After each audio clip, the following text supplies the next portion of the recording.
Hey, what's up everybody and welcome back to News Dose. And one of the more interesting things to monitor in the upcoming landscape of gaming are these PC handheld consoles. Things are really starting to heat up here. The Steam Deck obviously has had a lot of success, as some of you are aware. I love that thing myself. But now we're starting to see third parties enter the fold, and one is really leaning into the Xbox handheld moniker. In fact, it looks like they partnered up with Xbox to really showcase this. I mean, Xbox fans have wanted a local Xbox handheld console for years, and this might actually be a good option based on how it sounds. So we're going to get into all that today, as well as a couple major PlayStation 5 games that was just confirmed. Talking about heating up, Sony seems to be firing on all cylinders right now.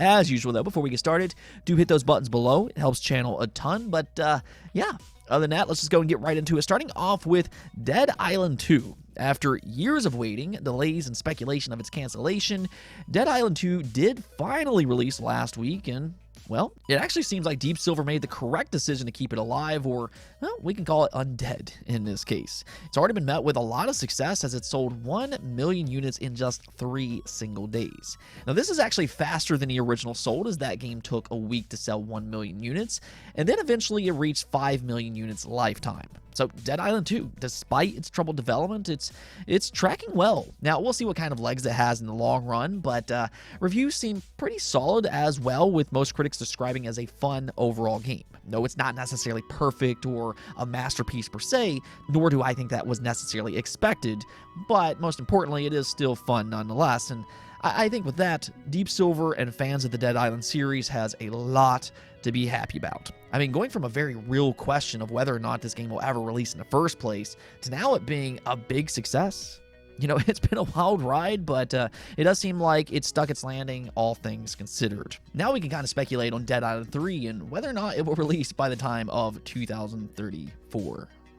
Now, we also got a Zelda Tears of the Kingdom rumor to talk about. You know, the thing about this specific game is that Nintendo's been, let's say, rather secretive about what it actually includes. I mean, to this day, we still don't 100% know if this game actually has classic-like dungeons rather than shrines.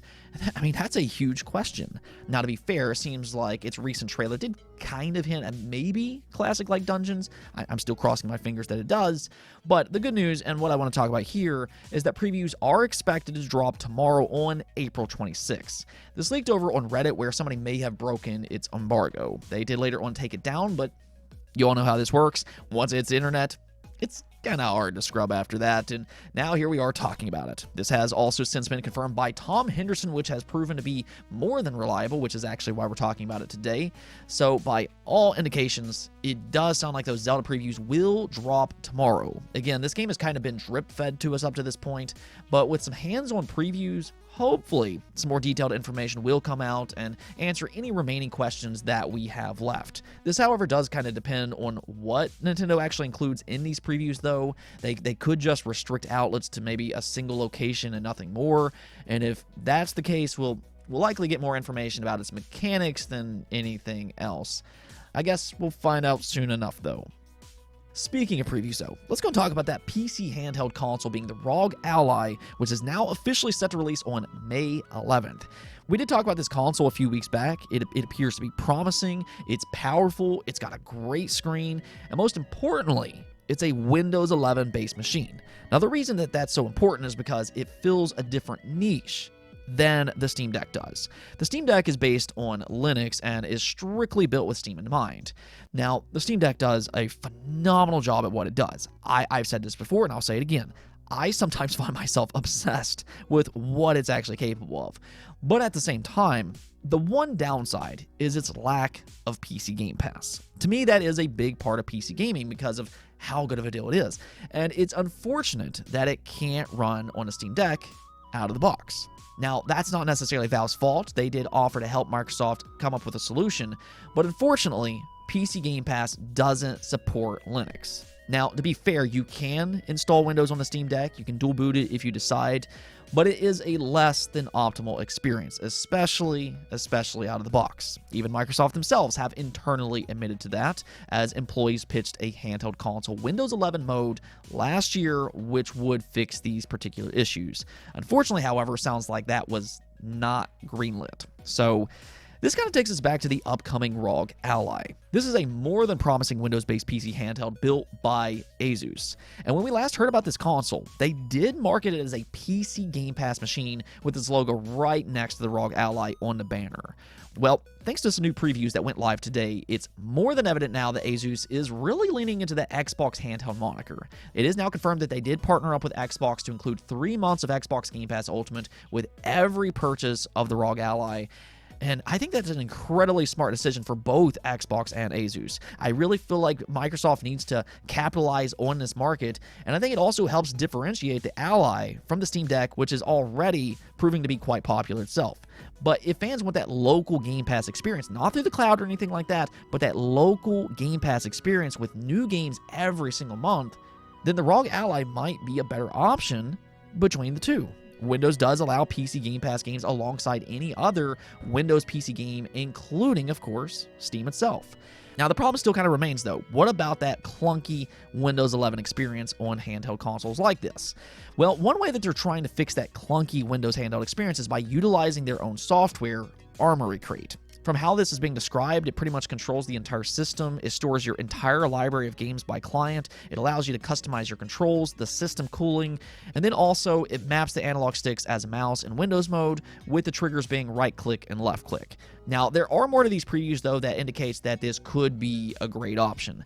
I will drop a link in the description below if you want to see its exact specs, but based on early previews, the ROG Ally is 50% faster than the Steam Deck at 15 watts, which is the default option out of the box. If you want to boost the Ally to 30 watts, however, it will then be twice as fast as the Steam Deck, though, I mean, you gotta kind of keep in mind there that will impact its battery life quite significantly. The screen has also received glowing praise. It is 1080p resolution, it can run up to 120 Hz, and also reaches 500 nits of brightness.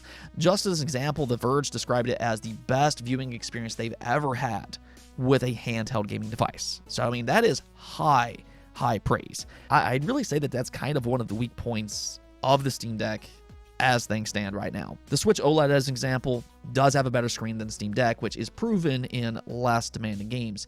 But based on what The Verge is saying here, I'm assuming that this also includes the Switch OLED screen. Again, they said the best viewing experience they've ever had with a handheld gaming device. So yeah, that's high praise alone, especially considering how important screens are for handheld devices.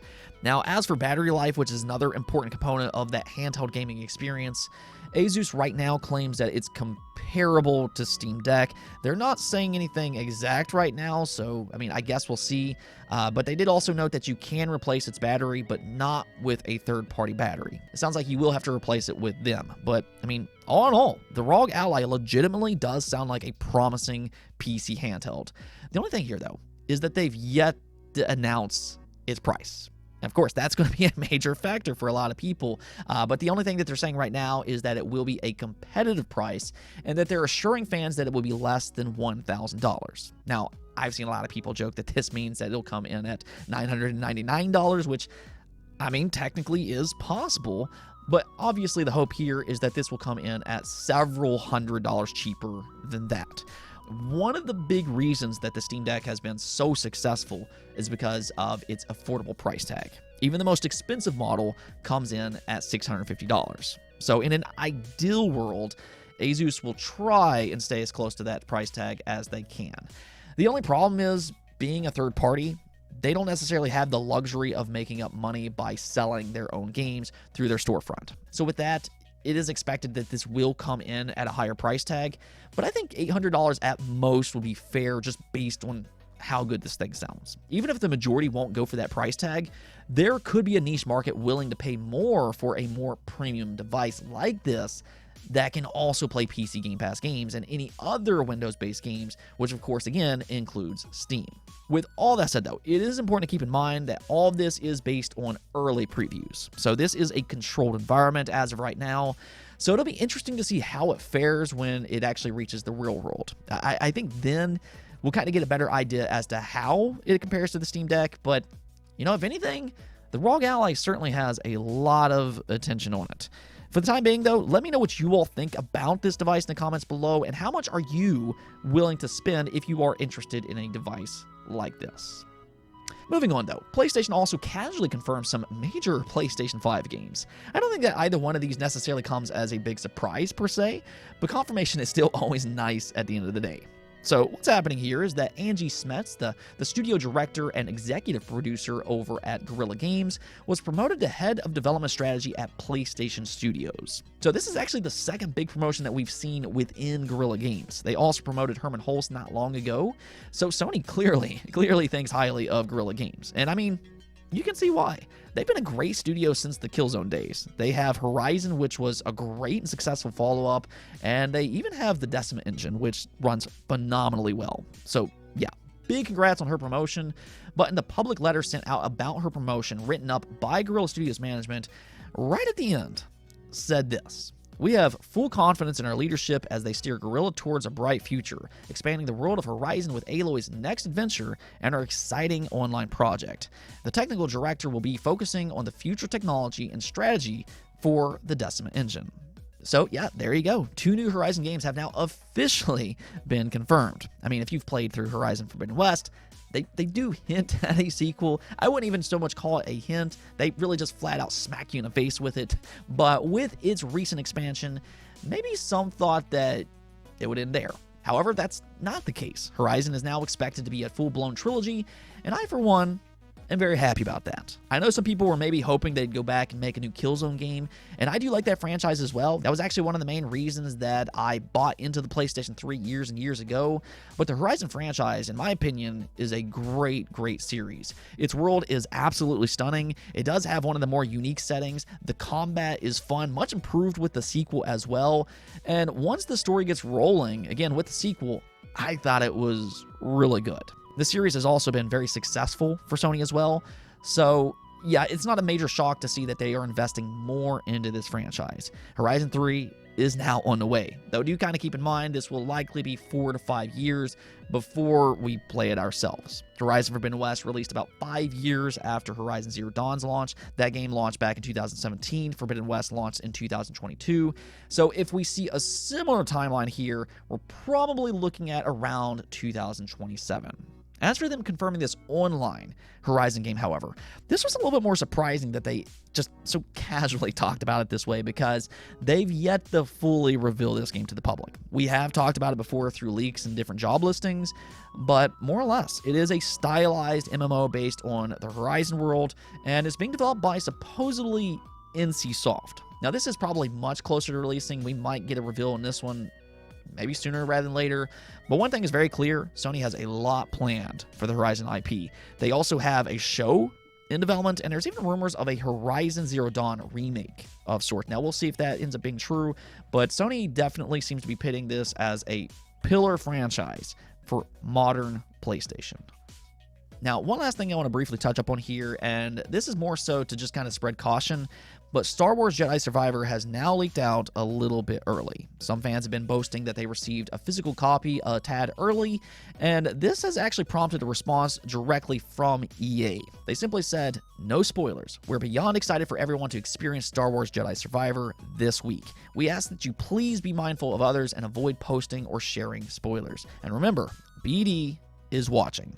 So this is a legitimate leak, and EA is very aware of the problem. I mean, this happens a lot with big releases, so you kind of know the drill by this point. If you want to avoid spoilers, I just kind of recommend staying away from Jedi Survivor topics. It's a sad situation, but, you know, some people, they like to ruin the fun for everybody else. Let's go take a look at the poll of the day, though, and with Cliff Bleszinski kind of, hinting that he has aspirations to revive Lawbreakers, I wanted to ask you all, would you be interested in a Lawbreakers revival by Cliff Bleszinski? And as you can see here, 40% of you all said no, 38% of you all said, what is Lawbreakers? And then 18% of you all said yes. So I think the first thing that this kind of tells me is that might have been one of the big problems with Lawbreakers. It looks like a lot of people just don't know what this game is, which I guess does kind of make sense in retrospect. I mean, Lawbreakers is actually a pretty good arena-based, hero-based shooter, but one of its major problems was that its direct competition was Overwatch, which released right around the same time frame. So a lot of people just kind of gravitated towards Overwatch, and then Lawbreakers was quickly forgotten. So to see so many people don't know about Lawbreakers, again, I think does make sense in retrospect. But that's kind of the thing about a possible revival. It might actually have a better opportunity now to have success. This is actually a pretty good game, and with a few tweaks here and there, maybe it could come back and have at least some success. I will say this much, though. I would love to see Cliff Bleszinski come back to game development. I know some people don't like how outspoken he is, but he is an excellent game director, and there's no doubt about that. That's shown up in Unreal Tournament. That's shown up definitely in Gears of War. And then I know Lawbreakers didn't necessarily have a lot of success. It ended up failing.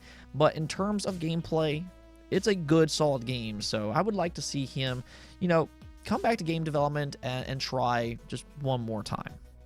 Anyways, though, that's it for this episode. But if you liked the video, don't forget to bell notification and subscribe button for more content just like this. Also, if you'd like to support the channel through Patreon, thank you for making this content possible. Peace out.